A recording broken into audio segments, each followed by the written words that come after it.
আসসালামু আলাইকুম guys, welcome back to my channel. আজকে আমাদের বাসায় রান্না করতেছি হলো চিংড়ি মাছের মালাইকারি। তো অর্ধেক রান্না করা হয়ে গেছে, তারপর মনে পড়লো যে আপনাদের সাথে শেয়ার করা দরকার।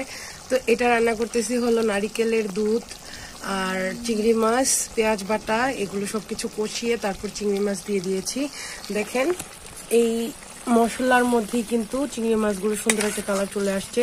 এর সাথে আমি দিয়ে দিব হলো ডিমও, সেদ্ধ করা ডিমের সুন্দর একটা মালাইকারি রান্না করা হয়ে যাবে। চিংড়ি মাছ আর ডিমের মালাইকারি। তো রান্না করার শেষে দেখাচ্ছি যে কতটা সুন্দর হয়েছে। দেখেন চিংড়ি মাছটা রান্না করতে করতে উপরে তেল ভেসে চলে আসছে। এখন এটার মধ্যে আমি দিয়ে দিব হলো সেদ্ধ করা ডিমগুলো, সাথে একসাথে দিয়ে সুন্দর করে ভেজে নেব।